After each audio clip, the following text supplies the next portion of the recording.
palavra do Senhor em Lucas, capítulo 18.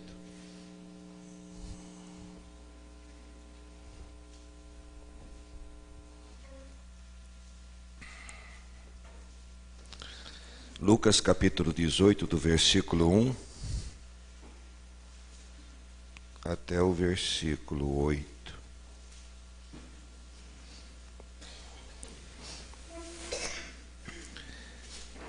Disse-lhes Jesus uma parábola sobre o dever de orar sempre e nunca esmorecer. Havia em certa cidade um juiz que não temia a Deus, nem respeitava homem algum. Havia também naquela mesma cidade uma viúva que vinha ter com ele, dizendo: julga a minha causa contra o meu adversário. Ele por algum tempo não a quis atender, mas depois disse consigo: bem, que eu não temo a Deus, nem respeito a homem algum. Todavia, como esta viúva me importuna, julgarei a sua causa, para não suceder que, por fim, venha a molestar. Então disse o Senhor: considerai no que diz este juiz iníquo. Não fará Deus justiça aos seus escolhidos, que a Ele clamam dia e noite, embora pareça demorado em defendê-los? Digo-vos que depressa lhes fará justiça. Contudo, quando vier o Filho do Homem, achará porventura fé na terra? Tua palavra é sempre empolgante, Senhor, sempre animadora. Te louvamos por ela. Te pedimos que ela seja escrita pelo Teu Espírito nos nossos corações nesta noite. Que não fique só nos nossos ouvidos, mas que seja escrita no nosso coração para nos servir de ânimo, de motivação, para nos empurrar cada vez mais para junto de Ti. Permita-nos receber de Ti esta graça nesta noite, em nome de Jesus. Amém. Irmãos, gostaria de chamar a atenção para o fato de que Jesus contou esta parábola para os seus discípulos, para os seus seguidores. Aqui está um ensino que é para os seguidores de Jesus, para aqueles que querem levar Deus a sério e levam Deus a sério. É um ensino para nós nunca desanimarmos de orar, de buscar o Senhor, de estarmos aos pés de Deus. Inicialmente nós queríamos refletir sobre alguns obstáculos que se levantam diante de nós, impedindo-nos muitas vezes de nós estarmos orando. A palavra de Deus diz que sem fé é impossível agradar a Deus, e é necessário que aqueles que buscam a Deus creiam que Ele existe e notem, e que Ele é galardoador, isto é, recompensador daqueles que o buscam. Um dos empecilhos, então, para nós orarmos é nossa descrença de Deus. É preciso crer em Deus, confiar em Deus, crer na sua existência, crer que Ele nos ouve, crer que Ele nos atende. Mas muitas vezes, nós que já passamos pelo batismo, nós que já caminhamos algum tempo dentro da igreja, servimos ao Senhor, nós muitas vezes nos deparamos com crises violentas na nossa fé, que abalam a nossa confiança em Deus. Há poucos dias atrás, eu ouvi que uma pessoa que está cuidando do pastor Enéas Tonini, e ele não está bem, a velhice está tomando conta, mais de 100 anos. Então, aqueles problemas inerentes à idade. Alguns conseguem passar mais de 100 anos e não terem problemas com a idade. Mas no caso dele, ele está tendo. Ele precisa morar numa casa e a esposa mora noutra, porque os dois estão com problemas e eles precisam ser tratados separadamente. A sua esposa está numa clínica de repouso. A todo instante, o dia inteiro, ele passa gritando o nome dela. Hélia, Hélia. E ele tem aqueles problemas que toda pessoa tem, a incontinência urinária, o fraldão e tudo mais. E então esta pessoa, vendo esse estado do pastor Enéas e cuidando dele, disse: olha, eu vendo esse estado, eu começo a não acreditar mais em Deus. E muitas vezes nós podemos olhar uma pessoa que fala disso e criticá-la. Olhar para ela e pensar que ela não é cristã, ou que ela não se converteu, ou que está faltando alguma coisa à sua experiência cristã. Mas se nós formos honestos conosco mesmos, nós vamos ver que há momentos na vida que os problemas são tantos, as dificuldades são tantas, que você passa por uma crise violenta de fé, em que você pergunta: será que Deus existe? Não devemos estranhar se em algum momento da nossa vida nós nos depararmos com uma crise semelhante. Eu mesmo já vivenciei um momento que, por instantes da minha vida, foram minutos, a minha fé foi abalada. Eu me senti enfraquecido. E as minhas convicções sobre Deus, sobre a palavra, sobre a própria existência de Deus, foram abaladas. Mas nós temos que transpor estas crises. Elas são obstáculos à nossa oração. E, ainda que nós passemos por crises violentas de fé, nós devemos continuar orando. Como a palavra de Deus diz: orar sem esmorecer, orar sem desanimar. Por maior que seja a crise, nós temos que continuar orando. Crises terríveis na nossa vida são muitas vezes obstáculo a que nós oremos, mas nós temos, pela graça de Deus, de transpô-las, de vencê-las. Outro obstáculo a nós orarmos é: será que merecemos? Será que somos merecedores que Deus ouça a nossa oração? Será que somos merecedores de que Ele nos atenda? De que Ele nos socorra? Eu costumo dizer que, de fato, nós não merecemos nenhuma graça divina, nenhum favor divino. O que o ser humano realmente merece, e é isso que eu costumo dizer, é o inferno, devido aos nossos pecados, às nossas iniquidades.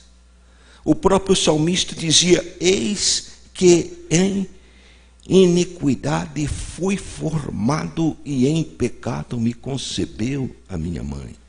Isto quer dizer que naquele momento em que houve a fecundação, houve o início da nossa vida, nós já estávamos tomados pela teia do pecado. Então, o que podemos merecer como homens tão pecadores? O inferno. Mas acontece que Deus é um Deus misericordioso, é um Deus surpreendente, é um Deus que faz coisas absurdas, E o absurdo de Deus é que nos mostra como Deus desafia a própria razão, a compreensão humana. Se Deus não desafiasse a compreensão e a razão humana, não seria Deus. Mas Ele desafia a nossa própria compreensão, a nossa própria razão. E Ele morreu por nós, sendo nós ainda pecadores. E a palavra de Deus é tão reconfortante quando ela fala que Deus morreu por nós, sendo nós ainda pecadores.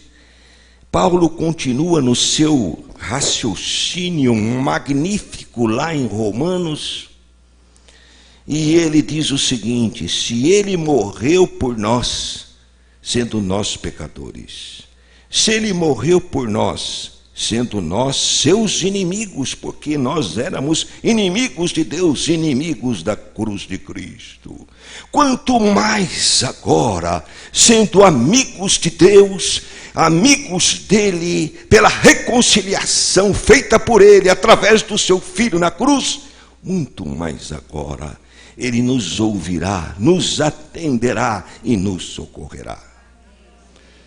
Não deixe, portanto, que esta filosofia, esta ideia, pensamento maligno que acaba por tomar conta do nosso coração. Não somos merecedores. Deus não vai nos ouvir. Mas, apesar de imerecedores, isto é um fato inegável. Apesar de sermos pecadores, isto também é algo irrefutável. Contudo, Ele estende a sua mão para nós.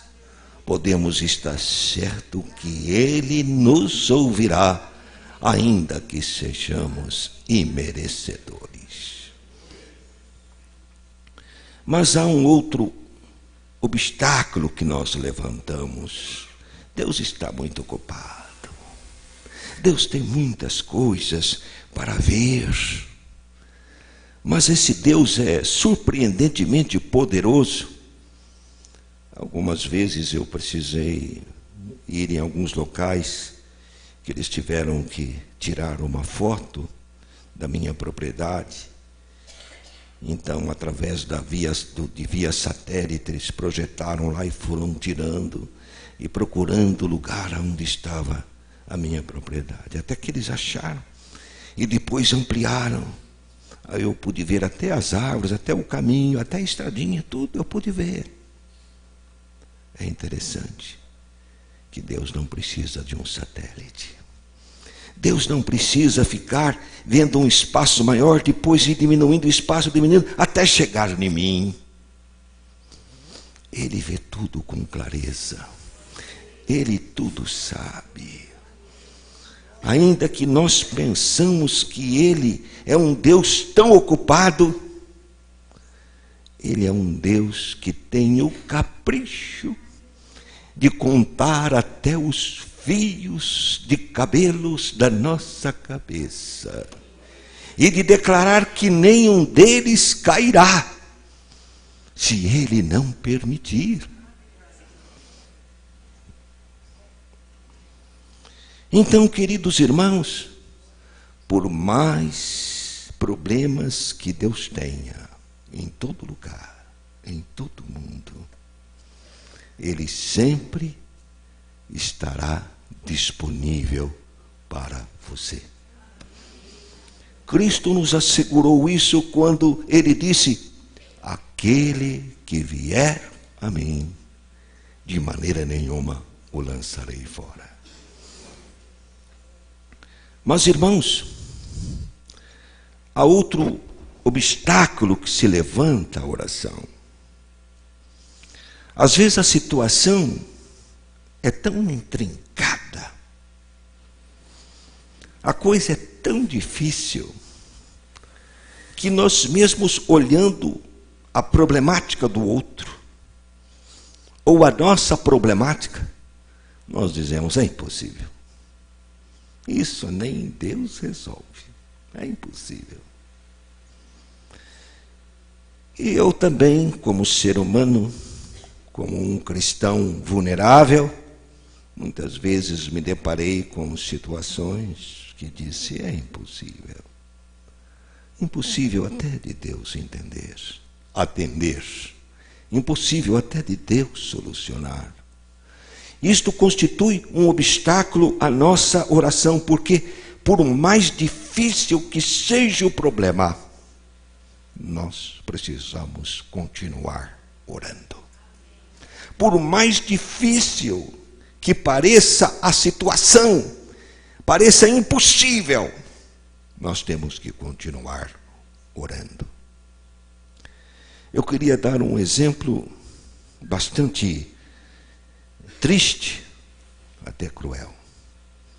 Suponhamos que eu ou você estejamos num leito, na UTI de um hospital.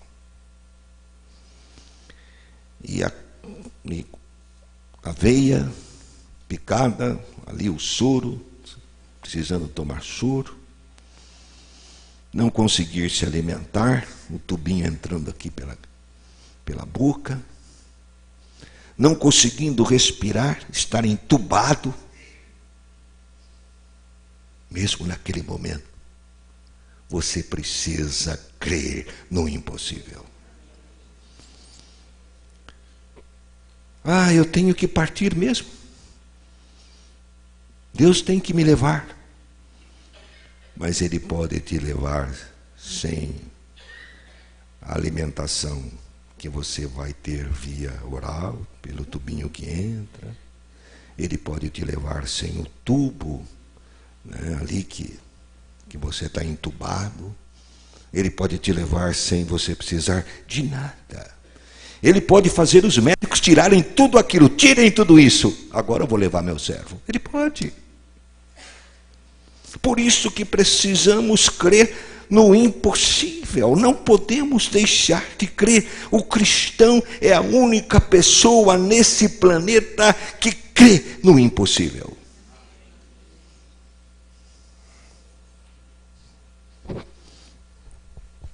Bem, agora eu queria chamar a atenção dos irmãos para o seguinte detalhe.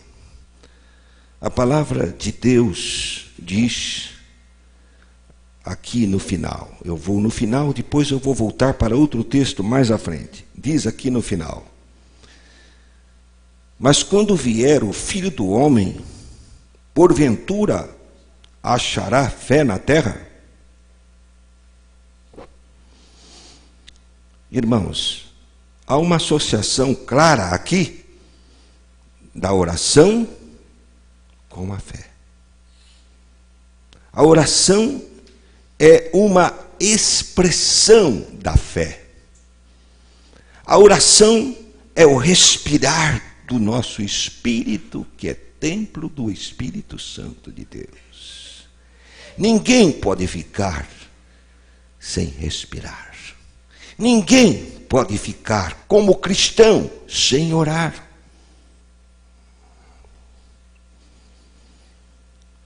E Cristo está dizendo que à medida que o tempo for passando, as pessoas irão cada vez mais orar menos, até que deixem de orar. Não podemos desprezar a oração em secreto e nem a oração comunitária. Devemos nos lembrar as grandes operações de Deus, que Deus agiu em relação à igreja e às pessoas, quando a igreja estava unida em oração. Quando a igreja estava lá, unida no cenáculo em oração, após Jesus já ter assunto aos céus e ordenado à igreja que permanecesse em Jerusalém, a igreja permaneceu orando. E os irmãos sabem o que aconteceu. Veio aquele vento impetuoso e forte, línguas repartidas como que de fogo pousaram sobre os apóstolos, e eles foram cheios do Espírito Santo. Não podemos negligenciar nem a oração em secreto, e nem a oração no Espírito. e nem a oração comunitária. Deus não vai nos levar a sermos pessoas que aprendam a orar no Espírito se nós não estivermos como que envolvidos, engajados na oração comunitária e nem na oração em secreto.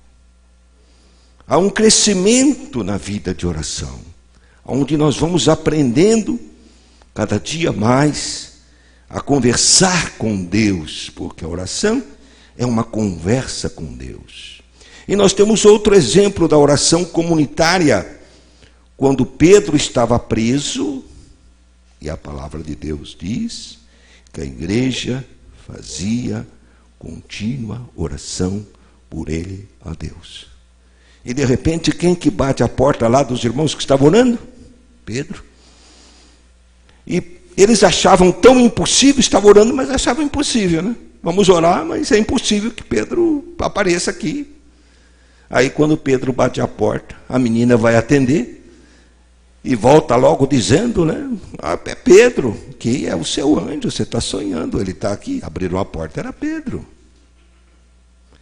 Então, queridos, eu gosto de perguntar, qual a última vez que você orou? Quantas horas faz da sua última oração? Quantos meses? Quantas horas faz da última vez que você fez uma oração comunitária com os irmãos? Quanto tempo faz que você fez uma oração de joelhos no secreto? Quantos dias? Quantos meses? Quantos anos? Então isso se ajusta a isto que a palavra do Senhor está dizendo. Porventura, quando o Filho do Homem vier, achará fé na terra? Agora imaginemos, irmãos, usemos a nossa imaginação, imaginemos que a igreja é um dia de oração na igreja. Todo mundo está orando. Tá bom? Você não pode vir, você está trabalhando, você não pode vir, você está estudando, você não pode vir, você tem problemas de enfermidades. Justo. Mas você não tem nenhum problema disso.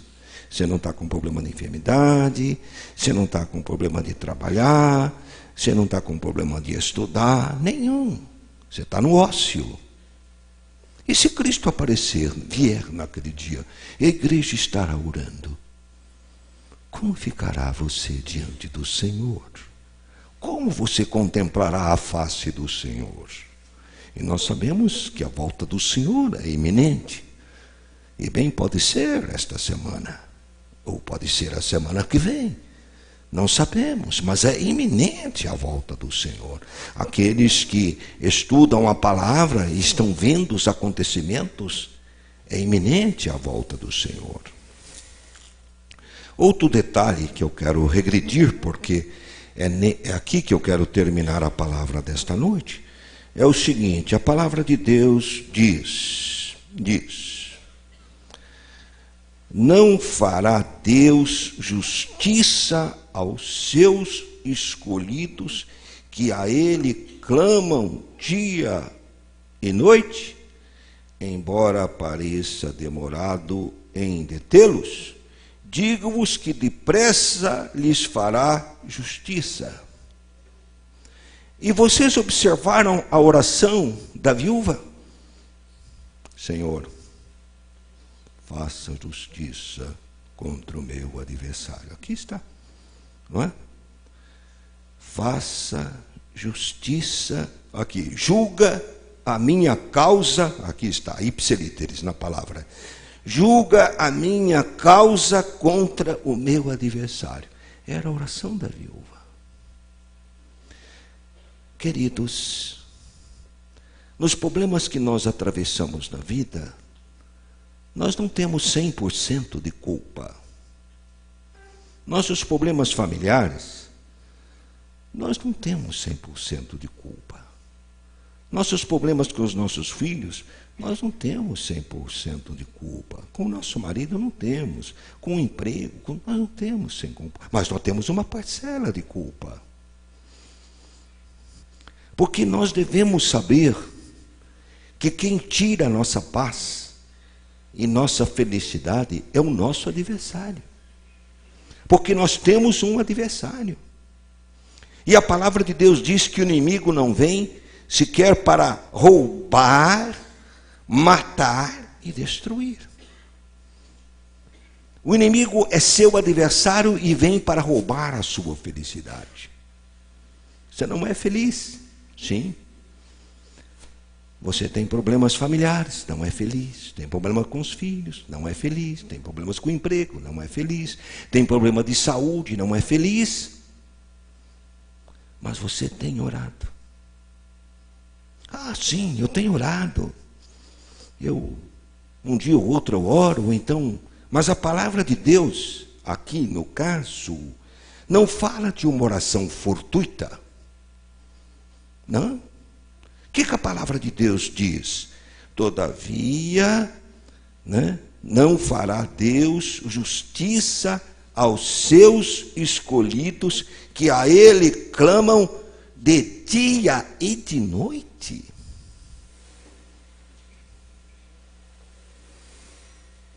Temos orado pelos nossos filhos, jejuado por eles, jejuado. Olhe para o seu calendário. Quantas vezes você jejuou pelos seus filhos? Ou pelo seu marido? Ou pelo seu lar? Ou pela sua enfermidade? Ou por seus parentes? Ou por salvação de almas? Quantas vezes você tem jejuado? Porventura, você que tem um problema sério e grave, você já separou sozinho, você sozinho, uma noite para orar? Ou então 2, 3 horas da noite? Ou então 2, 3 horas da madrugada? Você sozinho levantar-se da cama e ir lá e orar?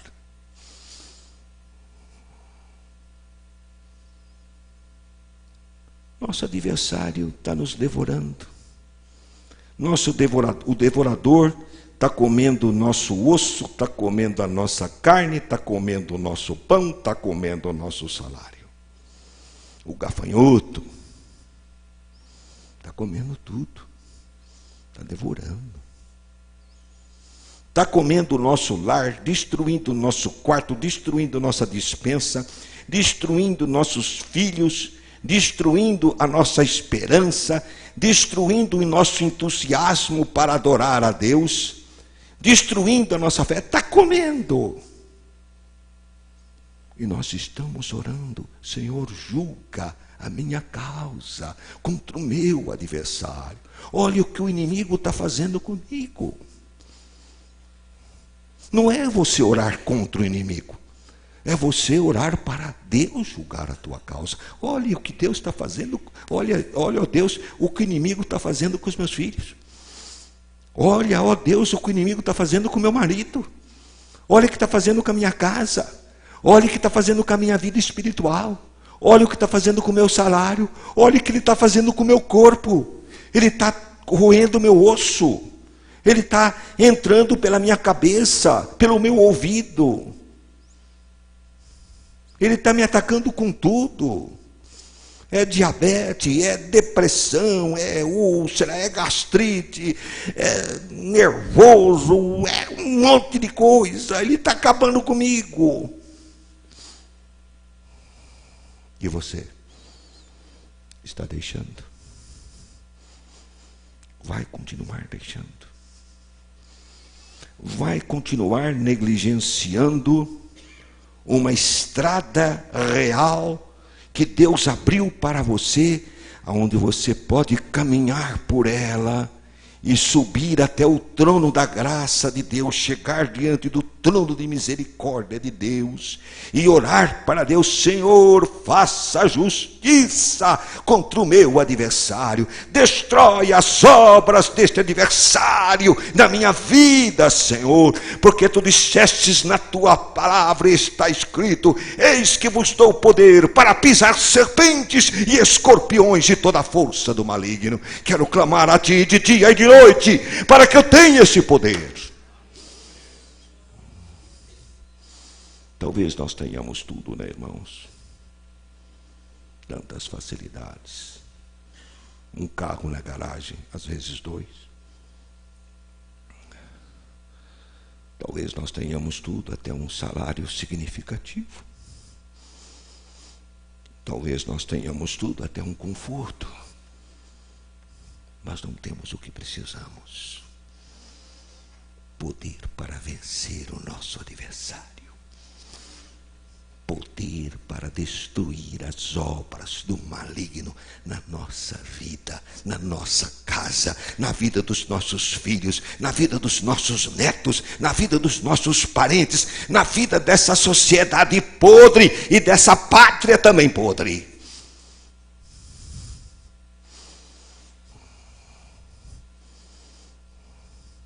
Nós temos desprezado. E a quem temos desprezado? Temos desprezado o Senhor. Temos desprezado a Deus. Porque nós não temos feito o que essa viúva fez. Juiz, faze-me justiça. Juiz, faze-me justiça. Juiz, faze-me justiça. E diz a palavra de Deus que esse juiz era iníquo. Nós não temos um juiz iníquo. Nós temos um Deus que é justo, que é sábio, que é bom, que é amoroso. E nós não somos uma viúva.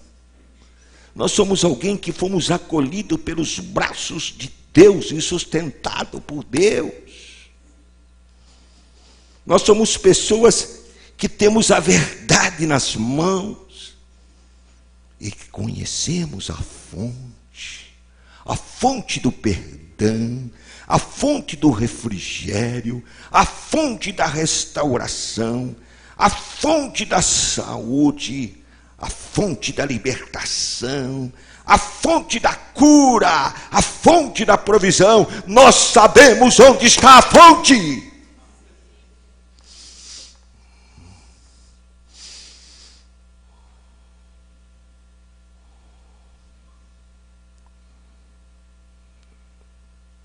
Continuaremos deixando nossos filhos à mercê dos gafanhotos.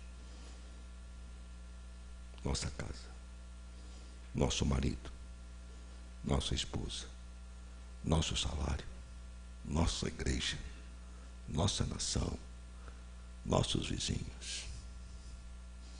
Ou iremos tomar uma atitude séria,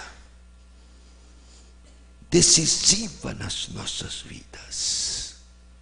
Ou iremos tomar a decisão de priorizarmos a oração na nossa vida, de colocarmos o jejum dentro da nossa agenda mensal ou semanal, certos de que se seguirmos o caminho que Deus propôs para nós, seremos atendidos, seremos vitoriosos e o Senhor nos fará justiça. É nossa escolha. E eu creio que é nosso único caminho. Pai bondoso, permita que a oração faça parte da nossa vida diária. Permita que os nossos pensamentos sejam tomados por orações contínuas. Permita que restauremos o jejum na nossa vida. A vigília pessoal, individual na nossa vida. Permita que levemos a sério a oração comunitária. E todas as oportunidades que vierem para nós, a tempo e fora de tempo, permita, Senhor, que falemos contigo, que oremos a Ti, que nos agarremos como Jacó no val de Jaboque, com um propósito e uma determinação. Não te deixarei ir enquanto não me abençoares. e abençoou ali. Te louvo, ó Deus, e te agradeço. E clamo pela bênção sobre todos meus irmãos. Em nome de Jesus. Amém.